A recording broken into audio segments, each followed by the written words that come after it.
حضرت خالد بن ولید رضی اللہ تعالی عنہ رسول اللہ صلی اللہ علیہ وسلم کا حکم پا کر فوراً واپس پلٹ آئے۔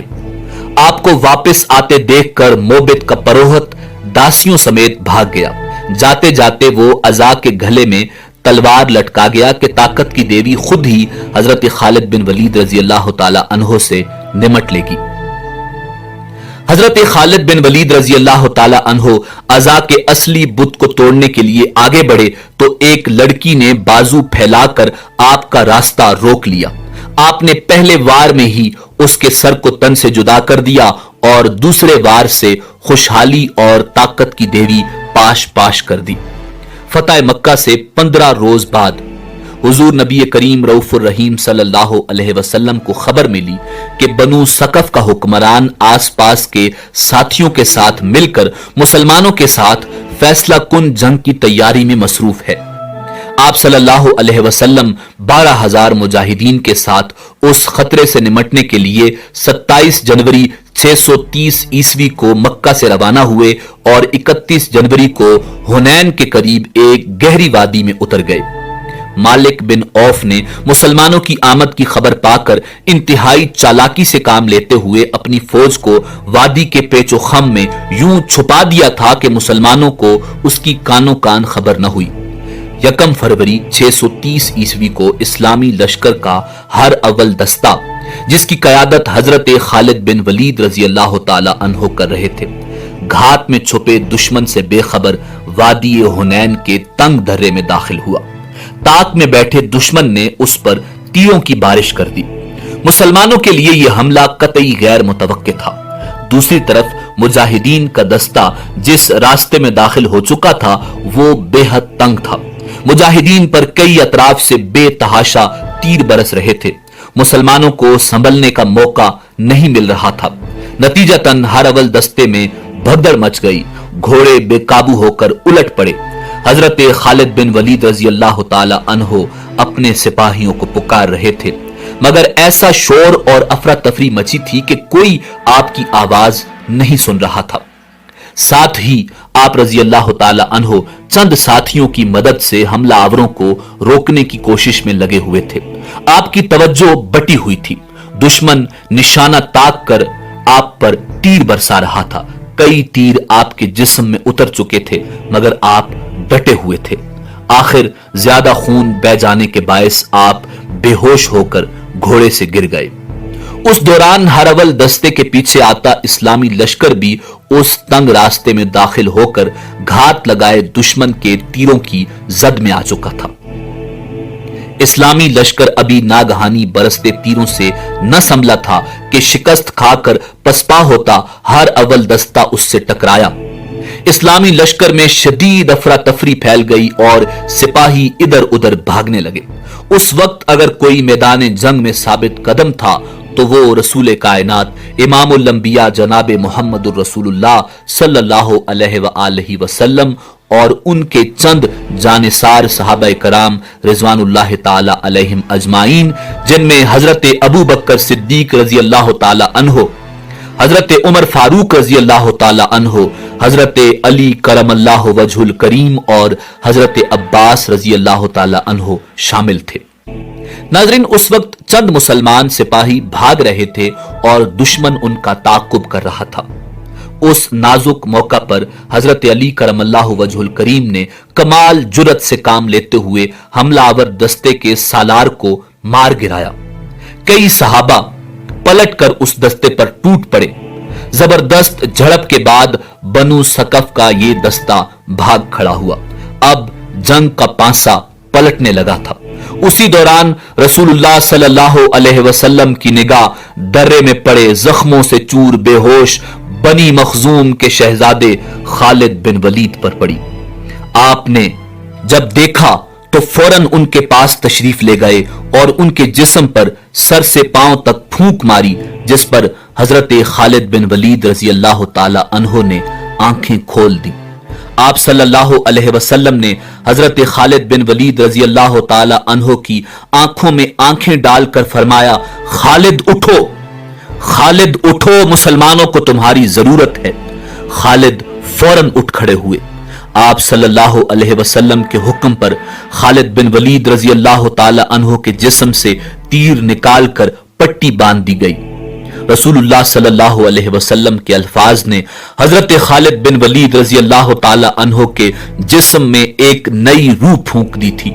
आप उठ खड़े हुए, तलवार संभाली और घोड़े पर सवार होकर दुश्मन पर टूट पड़े। जिस्म पर बेशुमार जख्म थे, मगर इस मर्दे मैदान का जज्बा आसमान को छू रहा था और उनका घोड़ा सबसे आगे दुश्मन की सफों में बिजली की मानिंद दौड़ रहा था। दुश्मन खालिद बिन वलीद रजी अल्लाह ताला अन्हो के वार से बचने के लिए छुपते फिरते थे, मगर उन्हें कहीं अमान न मिलती थी। आप रजी अल्लाह ताला अन्हो का लिबास खून से सुर्ख हो रहा था, मगर आप रजी अल्लाह ताला अन्हो उस मुहिम में दलेरी और जमा मर्दी की तारीख अपनी तलवार से यूं तहरीर कर रहे थे कि दुश्मन हवास खो रहा था। हरीफ कबाइल के कई नामवर सरदार हजरत खालिद बिन वलीद रजी अल्लाह ताला अन्हो के हाथों मारे गए। दुश्मन पर हजरत खालिद बिन वलीद रजी अल्लाह ताला अन्हो की इतनी दहशत बैठी कि कुछ ही देर बाद दुश्मन आगे आगे भाग रहा था और हजरत खालिद बिन वलीद रजी अल्लाह ताला अन्हो का दस्ता उनके ताक़ुब में था। नाज़रीन, ये नवंबर 630 ईस्वी की बात है। 30,000 फौजियों पर मुश्तमिल इस्लामी लश्कर सरवर दो आलम इमामुल अंबिया जनाब मोहम्मद रसूलुल्लाह सल्लल्लाहु अलैहि वसल्लम की क़यादत में मशहूर शहनशाह हरकल की सरकोबी के लिए शाम के सरहदी मकाम तबूक में खैमजन था। नाज़रीन, रूमी बादशाह हरकल जो 40,000 अफवाज के साथ इस्लामी सल्तनत पर फैसला कुन हमले के बारे में सोच रहा था, तबूक में इस्लामी लश्कर की खबर पाकर परेशान हो गया। जब उसे ये इत्तला मिली कि खुद रसूल कायनात सल्लल्लाहु अलैहि वसल्लम इस्लामी लश्कर की क़यादत फरमा रहे हैं, तो मारे खौफ के उसके आसाब जवाब दे गए। यूं रूमी लश्कर बगैर लड़े ही अंदरूने मुल्क बिखर गया। रूमी लश्कर के फरार से गिरदो नवा के गैर मुस्लिम सरदारों और कबाइल पर इस्लामी लश्कर की धाक बैठ गई और वो हुजूर अकरम सल्लल्लाहु अलैहि वसल्लम की खिदमत में हाजिर होकर अपनी इताअत व फरमाबरदारी का यकीन दिलाने लगे। मगर दोमता अल जंदल का हाकिम अकीदर बिन अब्दुल मालिक बहुत मगरूर और बददिमाग था। उसने न सिर्फ बारगाह रिसालत सल्लल्लाहु अलैहि वसल्लम में हाजिरी नहीं दी, बल्कि आप सल्लल्लाहु अलैहि वसल्लम को दुश्मनी का पैगाम भेजा। रसूलुल्लाह सल्लल्लाहु अलैहि वसल्लम ने उस गुस्ताख के मुकाबले के लिए हजरत खालिद बिन वलीद रजी अल्लाह ताला अन्हो को मुंतखब किया। साथ ही हिदायत फरमाई कि अकीदर को जिंदा पकड़कर लाना है। हजरत खालिद बिन वलीद रजी अल्लाह ताला अन्हो फरमान नबवी सल्लल्लाहु अलैहि वसल्लम की तामील में 400 सवारों के साथ दोमता अल जंदल की तरफ रवाना हो गए। सहराई रास्ता बेहद दुश्वार गुजार था। लोग उस सहरा को अबूर करना मौत को दावत देने के मुतरादिफ समझते थे। गर्मी बला की थी, प्यास से जान निकली जा रही थी। आप जज्बाए इश्क रसूल सल्लल्लाहु अलैहि वसल्लम से सरशार अपने सवारों की हिम्मत बढ़ाते उस सहरा का सीना चीरते बड़े चले जाते थे। आखिर आपके अज़्म ने सहरा को शिकस्त दी और आप दोमता अल जंदल के नवा में पहुंच गए। यहां से शहर की फसील साफ नजर आ रही थी। आप रजी अल्लाह ताला अन्हो ने अपने साथियों को रुकने का हुक्म दिया और खुद जहन में अकीदर को जिंदा पकड़ने के मंसूबे सोचते हुए चंद सवारों के साथ आगे बढ़ गए। नाज़रीन, ऐन उसी वक्त अल्लाह का करना ऐसा हुआ कि शहर का दरवाजा खुला और शिकार का शौकीन अकीदर चंद सवारों के साथ नमूदार हुआ। हजरत खालिद बिन वलीद रजी अल्लाह ताला अन्हो समझ गए कि अभी अकीदर मुजाहिदीन की आमद से बेखबर है और रसूलुल्लाह सल्लल्लाहु अलैहि वसल्लम की पेशगोई के मुताबिक शिकार के लिए निकला है। आप रजी अल्लाह ताला अन्हो ने उन्हें आगे बढ़ने दिया। जैसे ही वो लोग शिकार में मशगूल हुए, हजरत खालिद बिन वलीद रजी अल्लाह ताला अन्हो ने उस बददिमाग शिकारी को घेर लिया। अभी अकीदर सूरत हाल को समझने की कोशिश ही कर रहा था कि आपने अपने घोड़े को एड़ लगाई।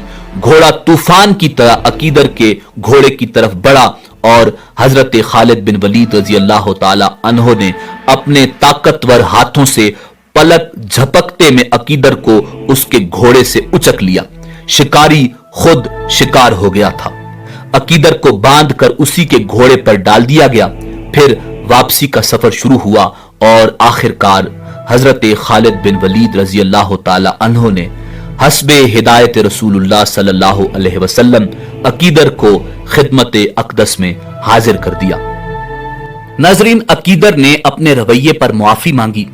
आप सल्लल्लाहु अलैहि वसल्लम ने उसे इस शर्त पर रिहा कर दिया कि वो खुद मदीना में हाजिर होकर शरायत सुलह पेश करेगा। रसूलुल्लाह सल्लल्लाहु अलैहि वसल्लम ने वहां चंद रोज मजीद कयाम फरमाया और दिसंबर 630 ईस्वी को मदीना मुनव्वरा वापस तशरीफ लाए। जब रसूलुल्लाह सल्लल्लाहु अलैहि वसल्लम इस दुनिया से रुखसत होकर अपने खालिक हकीकी से जा मिले, ये वो वक्त था जब मुसलमान अपने प्यारे नबी सल्लल्लाहु अलैहि वसल्लम के गम में निढाल थे। उनके हवास और हौसले बिखर गए थे। उनकी सोचने समझने की सलाहियतें साथ छोड़ गई थी। एक हशर का समा और अफरा तफरी का आलम था। उन नाजुक हालात ने मदीना की नौखेज इस्लामी सल्तनत को संगीन नौयत के मसाइल से दोचार कर रखा था। ये मसाइब इस कदर गंभीर थे कि खुदा न खास्ता सल्तनत इस्लामिया का वजूद ही खतरे में नजर आने लगा था। अकाबिरीन इस्लाम ने रसूलुल्लाह सल्लल्लाहु अलैहि वसल्लम के विसाल के बाद हालात की जिम्मेदारी हजरत अबू बकर सिद्दीक रजी अल्लाह ताला अन्हो के कांधों पर डाल दी थी। अगरचे अपने प्यारे रफीक नबी करीम रऊफुर रहीम सल्लल्लाहु अलैहि वसल्लम की जुदाई पर आप रजी अल्लाह ताला अन्हो का दिल भी खून के आंसू रो रहा था, मगर हालात इस बात के मुतकाजी थे कि हजरत अबू बकर सिद्दीक रजी अल्लाह ताला अन्हो हिम्मत और हौसले से काम लेते हुए मदीना की नौजायदा इस्लामी रियासत को बचाएं। चूंकि उस वक्त एक तरफ तो रसूलुल्लाह सल्लल्लाहु अलैहि वसल्लम की जुदाई के गम ने मुसलमानों को होशो हवास से बेगाना कर रखा था, तो दूसरी तरफ कुफ्फार और मुनाफिकीन ने उस मौका से फायदा उठाकर इस्लाम और इस्लामी रियासत को मिटाने के नापाक इरादे बांध रखे थे। कई कबाइल जिनका ईमान अभी पुख्ता नहीं था या फिर उन्होंने दिल से इस्लाम कबूल नहीं किया था, नबी करीम रऊफुर रहीम सल्लल्लाहु अलैहि वसल्लम के विसाल की खबर सुनकर मुर्तद हो गए थे। मुतअद्दिद झूठे नबी बन बैठे। कोई ज़कात देने से इनकारी था तो कोई दीगर अरकान इस्लाम से फरार हासिल करना चाहता था। गर्ज हर तरफ अफरा तफरी का आलम था। ऐसे बदतरीन हालात में हजरत अबू बकर सिद्दीक रजी अल्लाह ताला अन्हो ने खुद को संभाला और बेमिसाल हिम्मत और हौसले से काम लेते हुए इस्लाम के खिलाफ उठ खड़े होने वाले उस तूफान के सामने डट गए। आप रजी अल्लाह ताला अन्हो ने इस्लाम दुश्मनों, फसादियों और नबुवत के झूठे दावेदारों से निमटने के लिए 11 लश्कर तश्कील दिए, जिनमें पहले लश्कर का सिपहसालार बनी मखजूम का शहजादा खालिद बिन वलीद रजी अल्लाह ताला अन्हो थे। नजरीन, हजरत खालिद बिन वलीद रजी अल्लाह ताला अन्हो ने सबसे पहले तलीहा बिन खुवैलद की खबर लेने का फैसला किया। उस बेहुदा और कज्जाब शख्स ने नबुव्वत का झूठा दावा कर रखा था। तलीहा बिन खुवैलद एक फरेबकार और मक्काराना बातें बनाने में माहिर शख्स था। उसने अपनी चिकनी पुरफरेब और सहरंगेज बातों से बहुत से लोगों के जहनों पर कब्जा कर लिया था। हजरत खालिद बिन वलीद रजी अल्लाह ताला अन्हो उस फितना को जल्द अज जल्द खत्म करना चाहते थे। बस आप कूच पर कूच करते और हफ्तों का सफर दिनों में तय करते बलाए नागहानी की तरह झूठों के सरदार तलीहा बिन खुवैलद के सर पर जा पहुंचे। हजरत खालिद बिन वलीद रजी अल्लाह ताला अन्हो की तलीहा बिन खुवैलद और उसके हवारियों के साथ कई लड़ाइयां हुई। ये बड़े ढीठ लोग साबित हुए। इधर शिकस्त खाकर भागते, उधर फिर से जमा होकर मुकाबले पर आ जाते। आखिर शिकस्त पर शिकस्त ایک طرف تو ان کے حوصلوں پر دراڑیں ڈالنے لگی اور دوسری طرف ان کی افرادی قوت کم ہونے لگی۔ صورتحال کو دیکھتے ہوئے طلحہ بن خویلد نے اپنی ساری قوت یکجا کر کے حضرت خالد بن ولید رضی اللہ تعالی عنہ سے فیصلہ کن لڑائی کا ارادہ کر لیا۔ خود جناب حضرت خالد بن ولید رضی اللہ تعالی عنہ یہی چاہتے تھے کہ اس کذاب کے سارے ہواری ایک جگہ جمع ہوں تو آپ اس فتنہ کو ہمیشہ کے لیے ختم کر دیں۔ آخر وہ وقت بھی آ گیا جب حق و باطل آمنے سامنے تھے۔ پھر کیا تھا، اللہ کی تلوار بجلی کی طرح حرکت میں آئی اور ایک ہی حملے میں بے شمار دشمن خاک و خون میں لوٹنے لگے۔ حضرت خالد رضی اللہ تعالی عنہ کی دیکھا دیکھی مجاہدین بھی اللہ کا نام لے کر دشمن پر ٹوٹ پڑے۔ اسلامی لشکر کا یہ حملہ اس قدر شدید اور جان لیوا تھا کہ طلحہ بن خویلد اور اس کے حواری جان بچانے کے لیے بھیڑ بکریوں کی طرح ادھر ادھر بھاگنے لگے، مگر ان کے لیے آج کسی طرف امان نہ تھی۔ ان کی اکثریت ماری گئی۔ طلحہ بن خویلد خود حضرت خالد بن ولید رضی اللہ تعالی عنہ کے ہاتھوں ذلت امیز شکست کھا کر جان بچانے کے لیے شام کی طرف بھاگ نکلا۔ ناظرین، ایک روایت کے مطابق بعد ازاں طلحہ بن خویلد توبہ کر کے سچے دل سے مسلمان ہو گیا تھا اور اس نے باقی زندگی مسلمان کی حیثیت سے بسر کی اور اسی حالت میں دنیا سے رخصت ہوا۔ ناظرین، طلحہ بن خویلد سے نمٹنے کے بعد حضرت خالد بن ولید رضی اللہ تعالی عنہ نے مالک بن نویرہ کا رخ کیا۔ یہ شخص قبیلہ بنو تمیم کا سردار تھا اور رسول اللہ صلی اللہ علیہ وآلہ وسلم کے وصال کے بعد زکوٰۃ دینے سے منکر ہو گیا تھا اور مسلمان لشکر کے خلاف لڑنے پر آمادہ تھا۔ خالد بن ولید رضی اللہ تعالی عنہ کی سپہ سالاری میں مسلمان مجاہدین نے مالک بن نویرہ پر حملہ بول دیا۔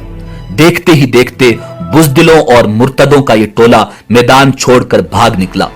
بھاگنے والوں میں سے اکثریت مجاہدین کے ہاتھوں ماری گئی۔ اس مارکہ میں مارے جانے والوں میں خود مالک بن نویرہ بھی شامل تھا۔